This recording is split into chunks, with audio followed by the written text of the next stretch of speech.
નમસ્કાર, ન્યૂઝ ફોકસમાં હું આશુતોષ આપનું સ્વાગત કરું છું। શરૂઆત કરીએ મુખ્ય સમાચારથી। પંજાબ વિધાનસભા ચૂંટણી પ્રચાર માટે જલંધરમાં પ્રધાનમંત્રી નરેન્દ્ર મોદીએ સંબોધી ભાજપા પરિવર્તન રેલી। પંજાબના વિકાસની પ્રતિબદ્ધતા વ્યક્ત કરવા સાથે ડ્રગ મામલે રાજ્યના યુવાનોની બદનામીનો વિપક્ષ પર કર્યો આક્ષેપ।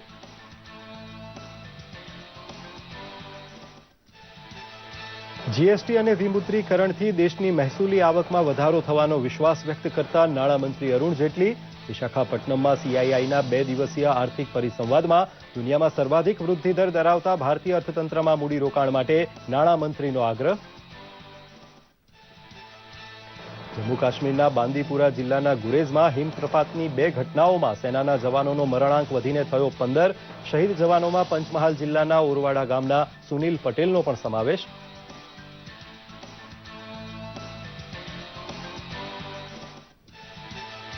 અમદાવાદના ઘાટલોડિયા વિસ્તારના એક ઘરમાંથી 580 ગ્રામ ચરસ જપ્ત કરતો નાર્કોટિક્સ કંટ્રોલ બ્યુરો। એનસીબીને જાણકારી આપનાર દિનેશે જ ઘરની મહિલાને જુઠ્ઠા કેસમાં ફસાવા રચ્યો હતો કારસો।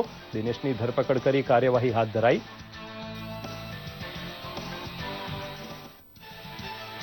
ગાંધીનગરમાં આજથી રાષ્ટ્રીય કક્ષાની ખેલો ઇન્ડિયા સ્પર્ધાનો આરંભ।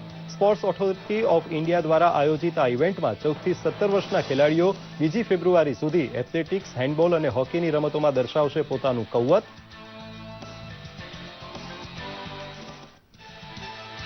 ગુજરાત અને જાપાનના યોગો શહેર વચ્ચેના સિસ્ટર સ્ટેટ સંબંધોને વધુ વેગ આપવા અમદાવાદના આંગણે આજથી જાપાન ફેસ્ટિવલ। 3 દિવસીય ફેસ્ટિવલમાં જાપાનની આકર્ષક ડીંગલીઓનો નજારો માણી શકાશે। જાપાનીઝ આર્ટ અને કલ્ચરને ઉજાગર કરતા વિવિધ વર્કશોપનું પણ આયોજન। નર્મદા જિલ્લા પોલીસ દ્વારા બાઇક એમ્બ્યુલન્સ શરૂ કરવાની પહેલ ગુજરાતમાં નમૂનેદાર બની રહેશે। અકસ્માત સમયે બાઇક એમ્બ્યુલન્સ સૌથી ઝડપી વિકલ્પ બની શકે તેવા વિચાર સાથે વિકસિત કરાયો આ વિકલ્પ।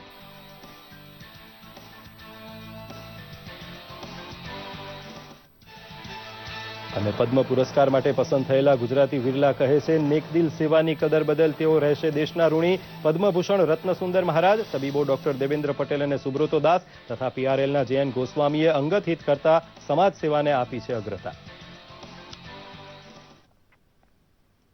ન્યૂઝ ફોકસમાં આગળ વધીએ।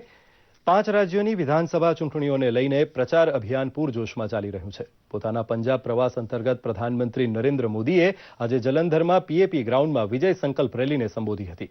આ રેલીને સંબોધતા પ્રધાનમંત્રીએ જણાવ્યું હતું કે પંજાબ એક એવું રાજ્ય છે જેના નવયુવાનો સેના થકી દેશની સેવા કરી રહ્યા છે, પણ વિપક્ષો પોતાના રાજકીય સ્વાર્થ માટે પંજાબની છબી ખરડી રહ્યા છે। ત્યાગ અને બલિદાનની પંજાબની ધરતી પર હંમેશા ખેડૂતોની ચિંતા કરતા મુખ્યમંત્રી પ્રકાશસિંહ બાદલ ફરી એકવાર મુખ્યમંત્રી પદ શોભાવશે તેવો વિશ્વાસ પણ તેમણે વ્યક્ત કર્યો હતો। આ ઉપરાંત તેમણે પંજાબના વિકાસ માટે કામ કરતા રહેવાની પ્રતિબદ્ધતા પણ વ્યક્ત કરી હતી। कि जिस देश की सेना पंजाब के वीरों के कारण, त्याग और बलिदान के कारण, डिसिप्लिन के कारण, डेडिकेशन के कारण गर्व अनुभव करती है, उस पंजाब के युवकों को अपने राजनीतिक स्वार्थ के लिए भला बुरा कहा जाए, बदनाम किया जाए, न जाने कैसे कैसे शब्द उनके लिए प्रयोग किए जाए। क्या राजनीति इतनी नीचे स्तर पर चली जाएगी? કેન્દ્રીય નાણામંત્રી અરુણ જેટલીએ વિશાખાપટ્ટનમમાં ભારતીય ઉદ્યોગ મહાસંઘ એટલે કે સીઆઈઆઈના 2 દિવસીય સંમેલનનું ઉદ્ઘાટન કર્યું। આ સંમેલનમાં આશરે 51 દેશોના ઉદ્યોગ જગતના 2000 જેટલા ઉચ્ચ અધિકારીઓ અને પ્રતિનિધિઓ ભાગ લઈ રહ્યા છે। ઉદ્ઘાટન પ્રસંગે નાણામંત્રીએ સ્પષ્ટપણે જણાવ્યું કે દેશમાં જીએસટી અને વિમુદ્રીકરણ લાગુ કરવાથી રાજસ્વમાં વધારો થશે। હાલ દેશમાં એવા વાતાવરણનું નિર્માણ થઈ રહ્યું છે જેના પગલે નીતિગત જટિલતામાં ઘટાડો થઈ રહ્યો છે। વધુમાં તેમણે જણાવ્યું હતું કે સરકાર વિવિધ ક્ષેત્રમાં વધુમાં વધુ રોકાણ કરી રહી છે જેથી વિકાસની નવી ઊંચાઈઓ આંબી શકે। આ સંમેલનને કેન્દ્રીય પ્રસારણ મંત્રી વેંકૈયા નાયડુએ પણ સંબોધિત કરતા જણાવ્યું હતું કે પ્રધાનમંત્રીના કુશળ નેતૃત્વમાં ભારત દરેક ક્ષેત્રમાં વિકાસ પામી રહ્યો છે અને હવે લોકો ફક્ત વિકાસ જ ઈચ્છે છે। આ બાજુ કાશ્મીરના ગુરેજ સેક્ટરમાં હિમસ્ખલનની 2 ઘટનાઓમાં એક મેજર સહિત 15 જવાનોએ શહીદી વહોરી હતી, જેમાં ગુજરાતના પંચમહાલ જિલ્લાના ઓરવાડા ગામના જવાન સુનિલ પટેલનો સમાવેશ થાય છે। જવાનો 51 રાષ્ટ્રીય રાઇફલમાં ફરજ બજાવતા હતા। ખરાબ હવામાન અને સતત બરફવર્ષાને પગલે તાત્કાલિક બચાવ કાર્ય આરંભાતા એક જુનિયર અધિકારી અને 6 જવાનોનો બચાવ થયો હતો। પરંતુ અન્ય 3 જવાનોને બચાવી શકાયા નહોતા. દરમિયાન 4 જવાનોના શબ મળી આવતા મૃતકોની સંખ્યા વધીને 15 થઈ છે. રક્ષા વિભાગના પ્રવક્તાએ જણાવ્યું હતું કે બર્ફીલા તોફાનોને પગલે સેનાના બચાવ દળના 7 અન્ય જવાનો પણ શહીદ થયા હતા. હવામાન વિભાગ દ્વારા વધુ એક દિવસ માટે હિમપ્રપાતની ચેતવણી પણ અપાઈ છે. જવાનોની શહીદી અંગે દુઃખ વ્યક્ત કરતા પ્રધાનમંત્રી કાર્યાલયના મંત્રી જીતેન્દ્રસિંઘે જણાવ્યું હતું કે આ દેશ માટે ઘેરા શોકની ઘટના છે. અખિલ ભારતીય યોગ વિદ્યા પ્રાકૃતિક સંઘ અને ભાગવત વિદ્યાપીઠના સંયુક્ત ઉપક્રમે યોજાયેલ ત્રિદિવસીય યોગ જ્ઞાન સત્રનો પ્રારંભ કરાવતા મુખ્યમંત્રી વિજયભાઈ રૂપાણીએ જણાવ્યું હતું કે યોગ એ આપણા ઋષિ મુનિઓએ વિશ્વને આપેલી સમૃદ્ધ સ્વાસ્થ્યની ભેટ છે અને એને આપણે જીવનમાં વણી લેવી જોઈએ. આધુનિક જગતમાં સ્ટ્રેસફુલ જીવનશૈલીમાં તણાવ મુક્તિ અને રોગ મુક્તિ માટે યોગ આવશ્યક છે. આ ત્રિદિવસીય યોગ જ્ઞાન સત્રમાં મુખ્યમંત્રીએ અખિલ ભારતીય યોગ વિદ્યા અને પ્રાકૃતિક સંઘ દ્વારા તૈયાર કરાયેલ માર્ગદર્શક પુસ્તિકાનું વિમોચન કર્યું હતું. કાર્યક્રમમાં મોટી સંખ્યામાં તજજ્ઞો અને લાભાર્થીઓ ઉપસ્થિત રહ્યા હતા. નાર્કોટિક્સ કંટ્રોલ બ્યુરો એનસીબીએ અમદાવાદના ઘાટલોડિયા વિસ્તારમાં એક ઘરમાંથી 580 ગ્રામ જેટલું ચરસ જપ્ત કરી એક શખ્સ દિનેશ પ્રજાપતિની ધરપકડ કરી છે. એનસીબી વડા હરિઓમ ગાંધીના જણાવ્યા મુજબ જે શખ્સે બાતમી આપી હતી એ જ શખ્સ દિનેશે એ ઘરની મહિલાને બદલો લેવાની ભાવનાથી ફસાવવાના ઉદ્દેશથી આ કારસો રચ્યો હોવાનું બહાર આવ્યું છે. દિનેશની ધરપકડ કરી આગળની કાર્યવાહી હાથ ધરાઈ છે. और की तो पता चला कि हमारा जो इन्फॉर्मर था जिसने कि हमको ये सूचना दी थी वही आदमी इसके अंदर इन्वॉल्व था.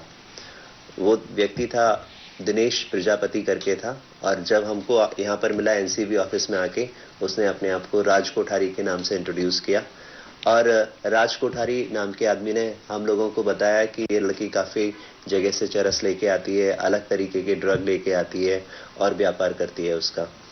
और हम लोगों को इस तरह से उसने भरोसा दिलाया कि जैसे वो एक ट्रू इन्फॉर्मर है और लड़की एक काफ़ी बड़ी ड्रग की ट्रैफिकर है. लेकिन जब जांच फर्दर की गई और उस लड़के को दोबारा से बुलाया गया, पूछताछ की गई तो पता चला कि उस लड़के ने ही वो चरस खरीदी थी बाहर से और उस लड़की के घर में वो रखी थी. ગાંધીનગર ખાતે આજથી રાષ્ટ્રીય કક્ષાની સ્પર્ધા ખેલો ઇન્ડિયા 2017નો આરંભ થયો હતો.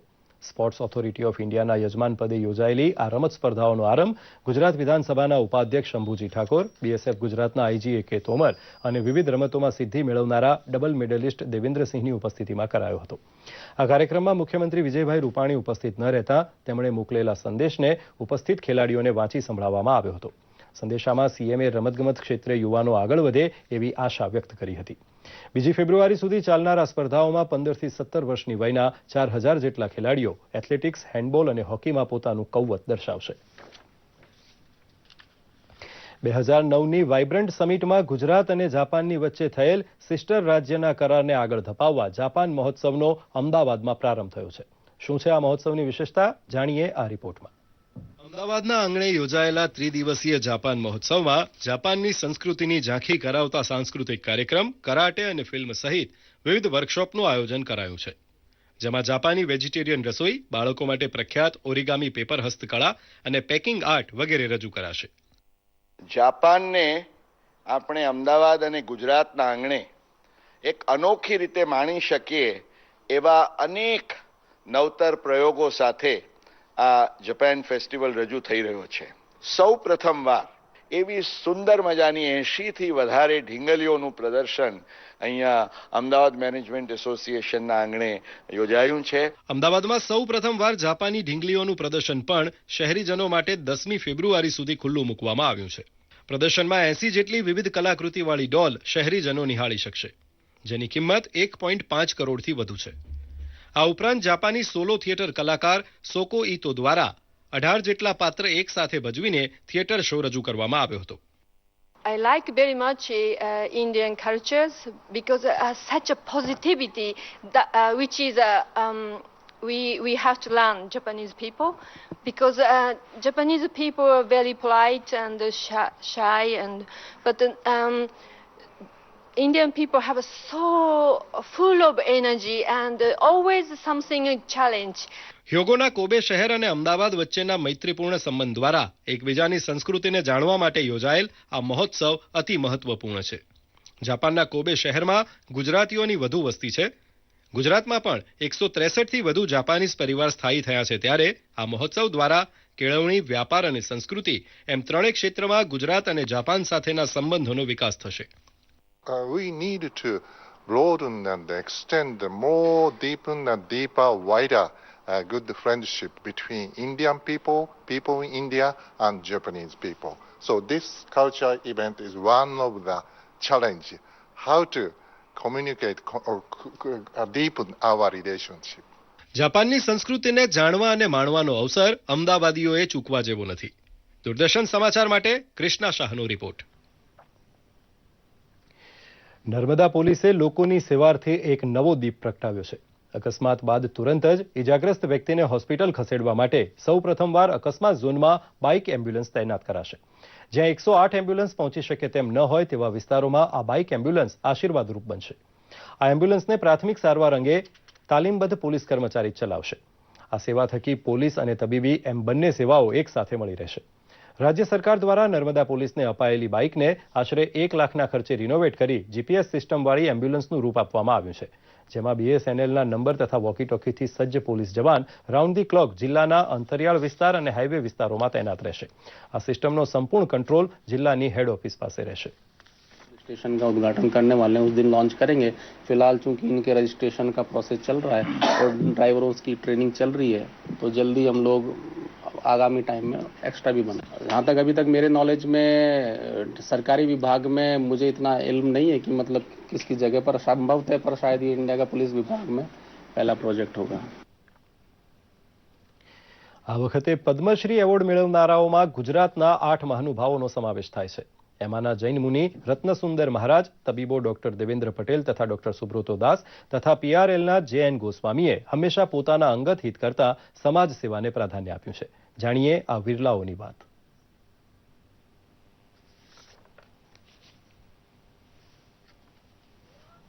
આધ્યાત્મિક વિચારોને આગળ વધારી દુનિયાને શાંતિ અને અહિંસાનો પાઠ શીખવનાર જૈન સંત રત્નસુંદર મહારાજને સરકારે પદ્મભૂષણ સન્માન આપવાની જાહેરાત કરી છે. આધ્યાત્મ પર તેમણે લગભગ 300થી વધુ પુસ્તકો લખ્યા છે.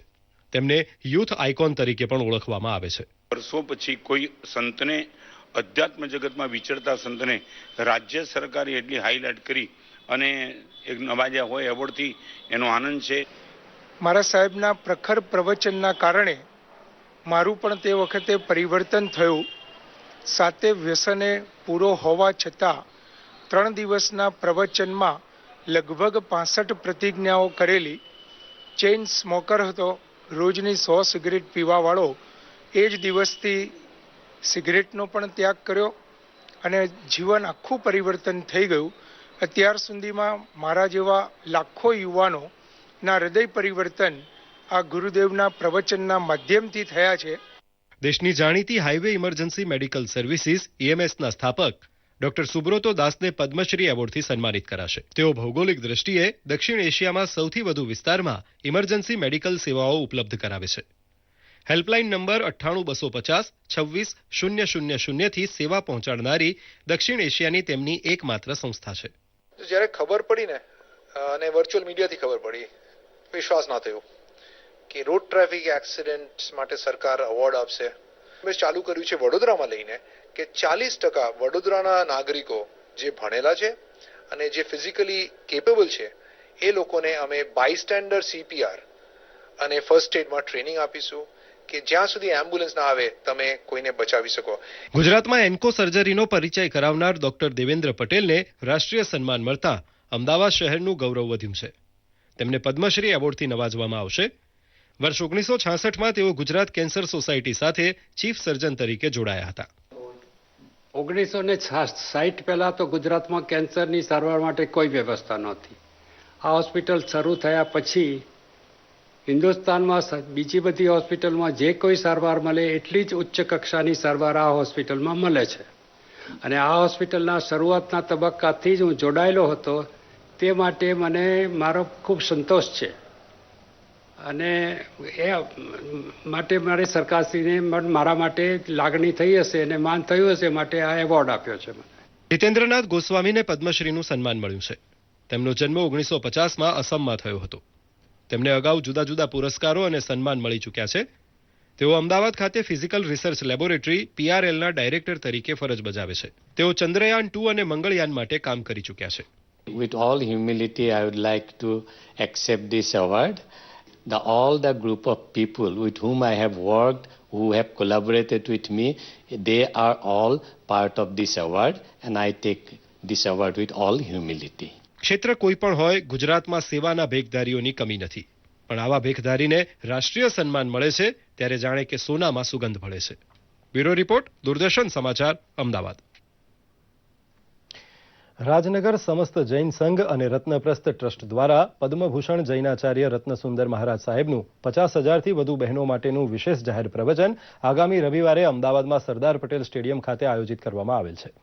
2 કલાકના આ વ્યાખ્યાનમાં ખાસ કરીને મહિલાઓ તથા યુવતીઓને અત્યારની પરિસ્થિતિમાં કેવી રીતે શીલ, સદાચાર, સંસ્કૃતિ અને સંસ્કારોની રક્ષા કરી શકાય તેનું માર્ગદર્શન આપવામાં આવશે.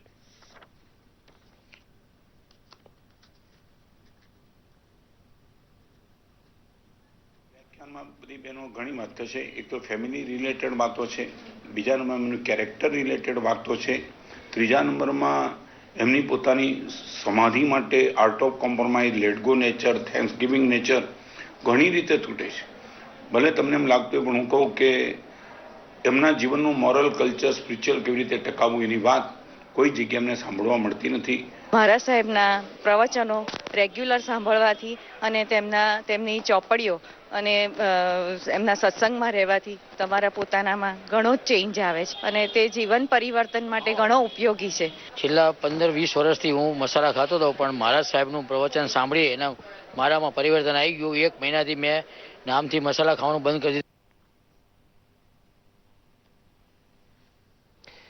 વીજ બચતની સાથે નાણાં બચતના અભિગમને સાર્થક કરવા સરકાર દ્વારા LED બલ્બના વેચાણની સફળતા બાદ મુખ્યમંત્રી વિજયભાઈ રૂપાણી દ્વારા શરૂ કરાયેલી ઉજાલા ગુજરાત યોજના અંતર્ગત આજે અંબાજી ખાતે ગ્રાહકો માટે પંખા અને LED ટ્યુબલાઇટનો વિતરણ સ્ટોલ શરૂ કરાયો હતો, જેમાં નાયબ કાર્યપાલક ઇજનેર સહિતના વીજકર્મીઓએ હાજર રહી ગ્રાહકોને સમજણ આપી પંખા અને ટ્યુબલાઇટનું વિતરણ કર્યું હતું. આ પ્રસંગે નાયબ કાર્યપાલક ઇજનેર હિરવાણિયાએ જણાવ્યું હતું કે અંબાજીમાં 70,000થી વધુના LED બલ્બના વેચાણની સફળતા બાદ હવે મુખ્યમંત્રી દ્વારા આણંદમાં શરૂ કરેલી ઉજાલા ગુજરાત યોજના અંતર્ગત અંબાજીમાં હવે પંખા અને ટ્યુબલાઇટના વેચાણમાં સારું એવું પ્રોત્સાહન મળે તેવી સંભાવના છે. અને આજે અમે આ ટ્યુબલાઇટ અને પંખા બદલીશું એટલે વધુ ફાયદો થશે એવી અપેક્ષા છે. બધા હું કહું છું દરેકના ઘરે પોતે પંખા અને ટ્યુબલાઇટ બદલી કાઢે કે જેનાથી બહુ જ વીજળીની બચત થશે. માનનીય મુખ્યમંત્રી શ્રી વિજયભાઈ રૂપાણી દ્વારા આણંદ ખાતે કાર્યદક્ષ અને વીજ બચત થઈ શકે તે માટેના સસ્તા દરે LED ટ્યુબલાઇટ અને ઉર્જાદક્ષ પંખા લોકોને આપવા માટેના કાર્યક્રમનો આજ રોજ આણંદ ખાતે શુભારંભ કરેલ છે. તે જ અનુસાર અહીંયા યાત્રાધામ અંબાજી ખાતે પણ આ યોજનાનો શુભારંભ કરવામાં આવેલ છે. અગાઉ પણ 70,000 જેટલા LED બલ્બ અત્રેની કચેરી દ્વારા આપવામાં આવેલ છે. અમરેલીના નાનકડા એવા દેવરાજીયા ગામમાં સેવા સેતુ કાર્યક્રમ યોજાયો હતો, જેમાં કિસાન ક્રેડિટ કાર્ડ વિતરણ તેમજ ગામના તમામ લોકોને પ્રધાનમંત્રી સુરક્ષા વીમા યોજના હેઠળ ગામના તમામ લોકોના વીમા કવચ ઉતારવામાં આવ્યા હતા. તદુપરાંત મુખ્યમંત્રી વિજયભાઈ રૂપાણીએ શરૂ કરેલી ઉજાલા યોજના અંતર્ગત LED ટ્યુબલાઇટ અને પંખા પણ સરકારે નક્કી કરેલા સસ્તા ભાવે વિતરિત કરવામાં આવ્યા હતા. આ કાર્યક્રમમાં સાંસદ નારણભાઈ કાછડિયા, પૂર્વ કૃષિમંત્રી દિલીપભાઈ સંઘાણી, જિલ્લા કલેક્ટર અને સરપંચની આગેવાનીમાં આ ત્રિવિધ સુવિધાનું વિતરણ કરાયું હતું. દેવરાજીયા ગામમાં આરો પ્લાન્ટની સુવિધા, CCTV કેમેરાથી સજ્જ પાકા રોડ, વાઈફાઈ અને પોસ્ટ ઓફિસ જેવી તમામ સુવિધાઓ સરકાર દ્વારા પૂરી પાડવામાં આવી છે. અને મુખ્યમંત્રીની યોજના અન્વયે દેવરાજીયા ગામની અંદર આજે સેવા સેતુ કાર્યક્રમના અંતર્ગત જે કાર્યક્રમ થયો તેમાં અમારા ગામમાં તમામ 100% ગ્રામવાસીઓને વીમા યોજના 12 રૂપિયા માટે જે મળે છે એનો આરોગ્યનો વીમો એ ઉતરાવેલ છે. એટલે અમારું સમગ્ર ગામ વીમાવાળું બની ગયેલું છે. અને હવે જોઈએ કેટલાક મુખ્ય રાષ્ટ્રીય સમાચારો સંક્ષિપ્તમાં.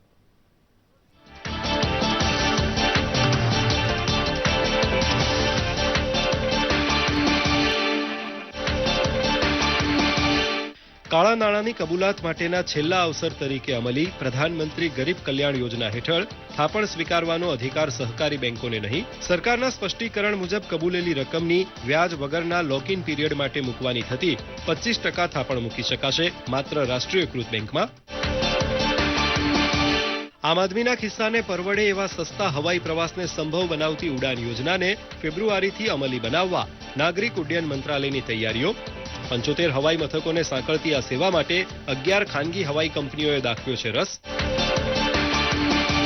ઉત્તર પ્રદેશમાં બીજા તબક્કાની ચૂંટણી માટે ઉમેદવારી પત્રો ભરવાનો આજે અંતિમ દિવસ. યુપીમાં 11 જિલ્લાની 67 બેઠકોની ચૂંટણીનું મતદાન 15મી ફેબ્રુઆરીએ. 30મી જાન્યુઆરીએ થશે ઉમેદવારી પત્રોની ચકાસણી. ઉમેદવારી પરત ખેંચવાની અંતિમ તારીખ 1લી ફેબ્રુઆરી. ઉત્તરાખંડ વિધાનસભાની કુલ 70 બેઠકો માટે એક જ તબક્કામાં 15મી ફેબ્રુઆરીએ યોજાશે મતદાન. આજે ઉમેદવારી પત્ર ભરવાનો અંતિમ દિવસ. 30મી જાન્યુઆરીએ થશે ઉમેદવારી પત્રોની ચકાસણી. ઉત્તર પ્રદેશ ભાજપના પ્રતિનિધિ મંડળે આજે લખનૌમાં રાજ્ય ચૂંટણી પંચની લીધી મુલાકાત. પ્રતિનિધિ મંડળે રાજ્યના ઉપમુખ્ય સચિવ, પોલીસ મહાનિદેશક અને અન્ય કેટલાક વરિષ્ઠ અધિકારીઓને હટાવવાની માંગ કરતા જણાવ્યું હતું કે આ લોકો સત્તારૂઢ સમાજવાદી પાર્ટી માટે કરે છે કામ. ગણતંત્ર દિવસથી લઈને 31મી જાન્યુઆરી સુધી દિલ્હીના લાલ કિલ્લા ખાતે કરાયું છે ભારત પર્વનું આયોજન. 50થી પણ વધુ ફૂડ સ્ટોલ સહિતના વિવિધ કાર્યક્રમો કરાશે રજૂ. 26 જાન્યુઆરીની પરેડ દરમિયાન રજૂ કરાયેલી ઝાંખીઓ કાર્યક્રમનું વિશેષ આકર્ષણ. કલા અને સંસ્કૃતિ મંત્રી ડોક્ટર મહેશ શર્માએ કર્યું કાર્યક્રમનું ઉદ્ઘાટન. ભારતીય મૂળના અમેરિકન અગ્રણી ઉત્તમ ઢીલન બન્યા અમેરિકન રાષ્ટ્રપતિ ડોનાલ્ડ ટ્રમ્પના વિશેષ સહયોગી. ટ્રમ્પને નૈતિકતા અને અનુપાલન મામલે આપશે સહયોગ. કેન્દ્રીય માહિતી અને પ્રસારણ મંત્રી વેંકૈયા નાયડુએ 26 જાન્યુઆરીના શાનદાર જીવંત પ્રસારણને લઈને દૂરદર્શનને પાઠવી શુભેચ્છા. પરેડના જીવંત પ્રસારણમાં સહભાગી બનનાર દૂરદર્શનના દરેક કર્મચારીને પાઠવ્યા અભિનંદન. જમ્મુ કાશ્મીરમાં ભારે વરસાદ અને બરફવર્ષાને પગલે જનજીવન અસ્તવ્યસ્ત. છેલ્લા 3 દિવસથી જમ્મુ કાશ્મીરમાં ખોરવાઈ છે માર્ગ અને વિમાની સેવા. વર્ષની પ્રથમ grand slam Australian open tennis ટુર્નામેન્ટમાં સાનિયા મિર્ઝા અને તેમના સહયોગી ખેલાડી ઇવાન ડોડિગે મિક્સ ડબલ્સની ફાઇનલમાં મેળવ્યો પ્રવેશ. સેમીફાઇનલ મેચમાં સાનિયા અને ડોડિગની જોડીએ ઓસ્ટ્રેલિયાના સામાન્થા સ્ટોસુર અને સેમ ગ્રોથની જોડીને 6-4, 2-6, 10-5થી કરી પરાસ્ત.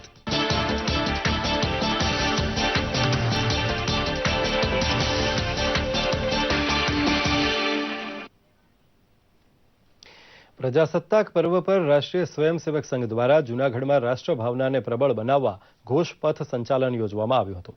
સામાન્ય રીતે આરએસએસના સ્થાપના દિવસે વિજયાદશમીએ યોજાતા ઘોષ સંચાલનને આ વખતે ખાસ ગણતંત્ર દિવસે આયોજિત કરાયું હતું. જૂનાગઢની સડકો પર ભારતીય રાગો આધારિત દેશભક્તિના સૂર રેલાવતા અલગ અલગ વાદ્યો વગાડનાર સ્વયંસેવકો પર પુષ્પવૃષ્ટિ પણ કરવામાં આવી હતી. સંઘના નવા યુનિફોર્મ, ખાકી પેન્ટ અને સફેદ શર્ટમાં શિસ્તબદ્ધ રીતે સ્વયંસેવકોએ જૂનાગઢના 4 કિલોમીટરના માર્ગો ઉપર પરિભ્રમણ કર્યું.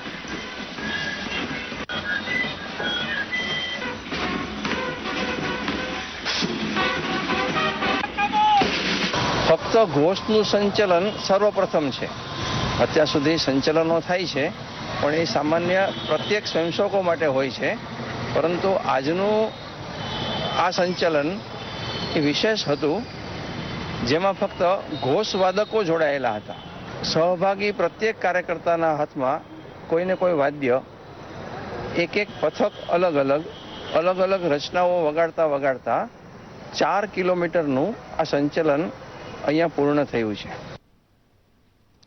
છોટાઉદેપુર જિલ્લાની તમામ 333 ગ્રામ પંચાયતોના સરપંચોને 14મા નાણાં પંચની ગ્રાન્ટના હુકમોનું મંત્રી શબ્દશરણ તડવી અને જિલ્લા પ્રભારી અને સંસદીય સચિવ જયંતિ રાઠવાના હસ્તે વિતરણ કરવામાં આવ્યું હતું.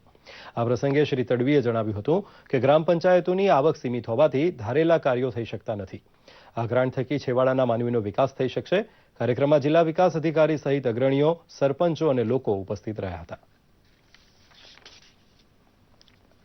ગઈકાલે પ્રજાસત્તાક દિવસની ઉજવણી ગીર ગઢડાની કોલેજના યુવાનોએ કંઈક અનોખી રીતે કરી. કોડીનારની JS પરમાર કોલેજ નજીક દારૂની ધમધમતી હાટડીઓ ઉપર કોલેજિયનોએ રેડ કરી ચકચાર મચાવી દીધો. ઝુંપડપટ્ટીમાં રહેતા દારૂના ધંધાર્થીઓ કોલેજિયનોને જોઈને ભાગી છૂટ્યા હતા, પણ ઘરોમાંથી દારૂની ભઠ્ઠીઓ, દારૂ બનાવવાનો આથો તથા મોટી સંખ્યામાં ડબ્બાઓ મળી આવ્યા હતા. આ ઘટનાના પગલે પોલીસે પણ ઘટના સ્થળે પહોંચી કાર્યવાહી હાથ ધરી હતી.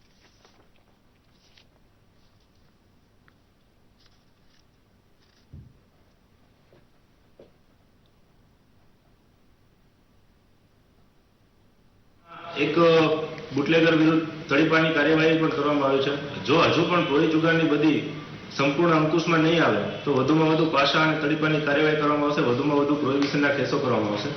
આ સમગ્ર કાર્યવાહીની અંદર લોકોને પણ અપીલ છે કે તે લોકોના ધ્યાને પણ જે કોઈ પણ આવી ગેરકાયદેસર પ્રવૃત્તિ ધ્યાનમાં આવે તો પોલીસને જાણ કરશે તો પોલીસ કાયદેસર કાર્યવાહી કરશે. આજે મૌની અમાસ હોવાથી અલ્હાબાદમાં ગંગા સ્નાન માટે લાખો શ્રદ્ધાળુઓ ઉમટ્યા છે.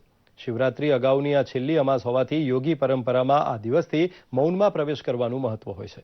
અનેક પ્રકારના ધ્વનિનો અનુભવ માનવ માટે અસ્તિત્વની ખરાઈ સમાન હોવાથી બોલતી ચાલતી દુનિયા વચ્ચે નિઃશબ્દ અવસ્થા હાંસલ કરી ચેતના સંચયનો ઉદ્દેશ યોગ વિજ્ઞાને માનવજાતને આપ્યો છે. 1.25 કરોડ શ્રદ્ધાળુઓ ગંગા સ્નાન માટે આવી પહોંચવાની વકી છે. તો ગુજરાતમાં પણ નર્મદા કિનારે તથા સોમનાથ નજીક પ્રભાસ તીર્થમાં પવિત્ર ડૂબકી લગાવવા લોકો ઉમટે તેવી વકી છે. આજે સોશિયલ મીડિયામાં સનરાઈઝ સમિટ 2017નું ઉદ્ઘાટન, ભીમ એપનું લોન્ચ થયેલ નવું વર્ઝન, સ્વચ્છ સર્વેક્ષણ 2017 અંતર્ગત ભારતના વિવિધ શહેરોમાં સ્વચ્છતાની ચકાસણી અને બોલિવૂડ અભિનેતા શાહિદ કપૂરની અપકમિંગ મૂવી રંગૂનનું ટ્રેલર ખૂબ ચર્ચામાં છે. જોઈએ આ અહેવાલ.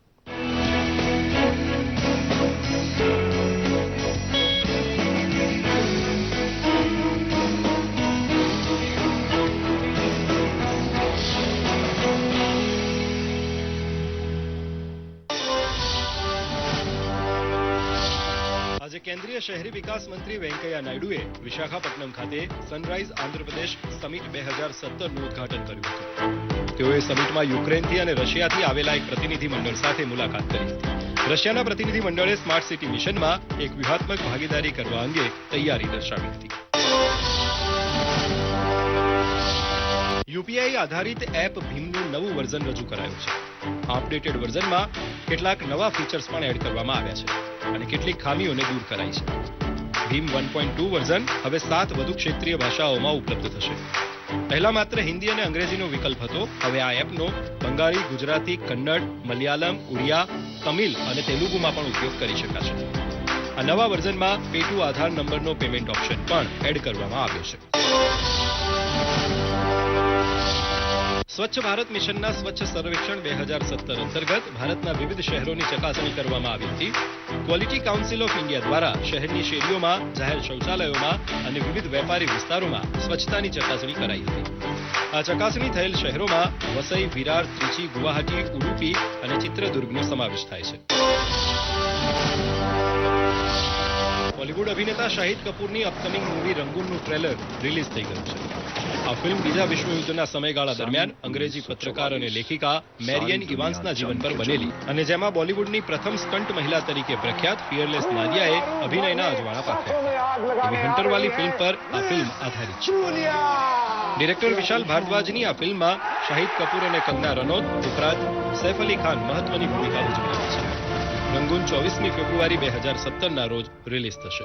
સોશિયલ મીડિયા ડેસ્કથી મૌનિશ ભાવસારનો રિપોર્ટ, દૂરદર્શન સમાચાર, અમદાવાદ.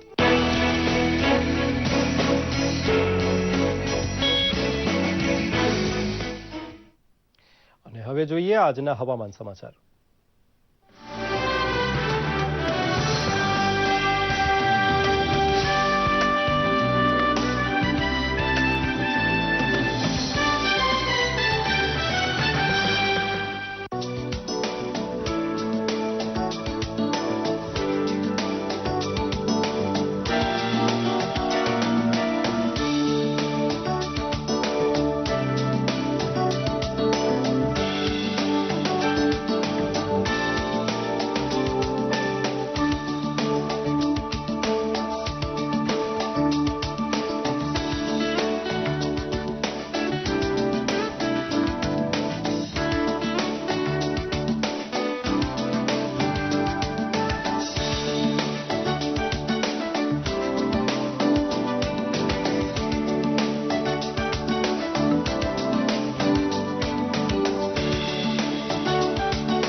તો આ સાથે જ આજનું ન્યૂઝ ફોકસ અહીં સમાપ્ત કરીએ છીએ. નમસ્કાર.